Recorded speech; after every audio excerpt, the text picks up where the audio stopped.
रमज़ान में सहरी, इफ्तार, तरावी और तिलावत इन सभी के दौरान हमें जो सबसे बड़ी प्रॉब्लम होती है वो होती है नींद की कमी। तो आज की इस वीडियो में हम ये समझते हैं कि हम हमारी नींद को किस तरह से बैलेंस कर सकते हैं। हदीस में आता है रसूलुल्लाह सल्लल्लाहु अलैहि वसल्लम ने फरमाया, जब भी तुम सोने जाओ तो सबसे पहले तो वजू कर लो और उसके बाद दाहिनी तरफ यानी राइट साइड में करवट पलट कर सो। देखो, अगर रोजे की हालत में हम हमारी नींद को बैलेंस नहीं करेंगे या फिर पूरी नींद कवर नहीं करेंगे तो नो डाउट हमारी बॉडी को उसके नुकसान तो होंगे और कहीं ना कहीं बॉडी में जो है ना वो दिन भर सुस्ती भी बनी रहती है। अब बात तो वही आती है ना कि हम बैलेंस करें कैसे नींद को। हदीस में आता है कि रसूलुल्लाह सल्लल्लाहु अलैहि वसल्लम ने फरमाया कि रात का जो पहला हिस्सा होता है उसमें सो जाओ और आखिरी हिस्सा यानी तहज्जुद के वक्त उठ जाओ। तो अब रमजान के दौरान सोने का जो सही शेड्यूल है वो क्या हो सकता है? देखो, हमारी बॉडी के लिए सबसे जरूरी तो रात की ही नींद होती है, नो डाउट, राइट। तो अब कोशिश ये करें कि जैसे ही आप तरावी से फ्री हो, फारिग हो, तो उसी वक्त सोने की आदत डालें।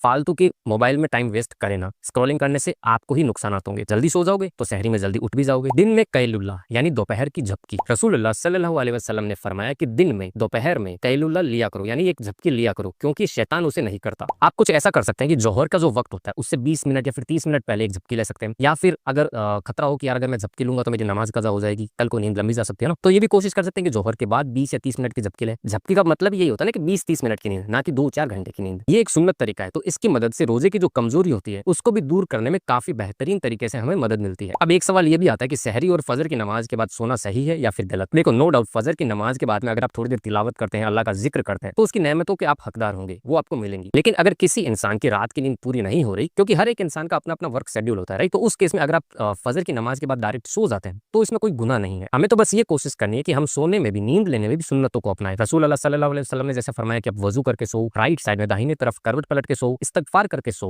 और साथ ही साथ हम दुआएं भी कर सकते हैं। इसका फायदा ये होगा कि हमारी जो दिन भर की गलतियां हैं उसकी हमें माफी मिल सके।